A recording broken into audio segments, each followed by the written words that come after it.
we've definitely come across what used to be a campground. So you've got, you know, some old tents, shoes, a lot of plastic items, a tarp. Over here, oh, Jesus. What do you think this is? Like, this is this is definitely haunted by the ghost of Pachanga's past. Clearly. No, this does look like some kind of little tent. Yeah. Yeah, and you got an umbrella up there, purple, right? Wow. You got a blue one right over here. Wow. Wow, this is... I know we're gonna be here for a second, so I'm just gonna look around real quick, see if it's more of the same. Jesus, so much trash. So much trash, this is insane. Alrighty, so I found another creepy camp out here in the middle of nowhere in the mangroves, and you can just see a ton of stuff everywhere. Clothes, a tent, umbrella. It's just, you know, the more I look, the more of these little things I find. It's really, really frustrating.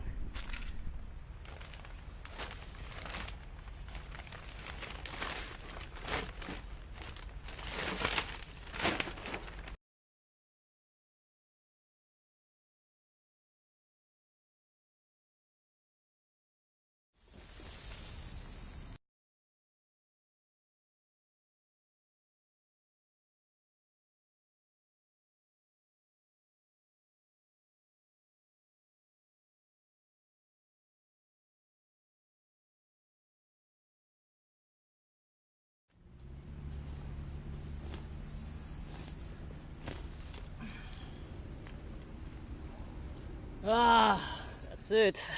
I filled up 5 full bags, several hundred pounds of trash, but the campsite is now clean. Alright, now we are on the beach, leading a group of about 10 or so volunteers. There's my co-host right there, Kelly Charles, to pick up trash here along Crichton Park and Baird Cut. Hey everybody. I know you're usually used to seeing clips of me carrying really heavy bags of trash to the mangrove, but I just wanted to level with you for a second. To date, I've almost removed 3 tons of trash, that's 6,000 pounds, and I've had a lot of awesome people help me, but the majority of it I've taken out myself, and you can't really do that without having serious effects on your body. And essentially, like, everything aches. My legs, my feet, my hips, shoulders, back, arms, neck, everything. I am just exhausted at the end of the day. And every night I have to douse myself in anti-itch cream because just the abrasion of, you know, your pants and the long sleeves, not to mention the sand and the salt and the mosquito bites really, really irritate my skin. But honestly, the biggest danger out here is right up there. It's the sun. I've been really badly dehydrated. I went through like 5 liters of water in like 4 hours. And at the end of it, you could see it in the final clip of my video where I hit 5,000 pounds. I could barely speak. I couldn't remember anything. I was in a really bad way. I've also had really bad heat exhaustion, where I could barely walk in a straight line. My coordination was gone. I couldn't speak. I was just really, really, really dizzy, and I was dangerous. So I've learned from those experiences, and I've tried to be more intelligent out here.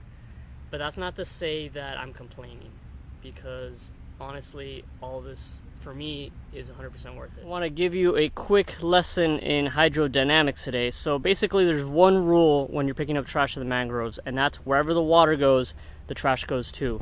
And right now I'm in some really, really thick undergrowth, and you'll see all around me, once I get a little closer, all these larger pieces of trash, styrofoam, plastic, the like, lobster traps, water bottles.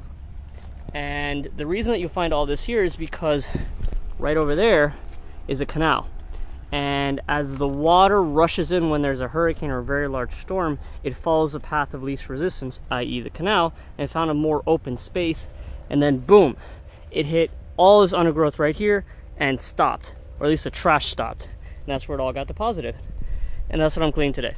Sun's going down, but before it does, I want to show you a little something that might be a little disturbing. These are sand fleas, and they are the worst because they live in the scrag line where the seaweed accumulates along the shoreline, and when you step in it, they'll bite you, and they suck. Today's tally brings me up to 6,000 pounds or 3 tons of trash that I removed from Bear Cub Preserve. I've covered about 65% of the park, which is amazing given where I started out, but I'm not going to finish until I've covered every square inch.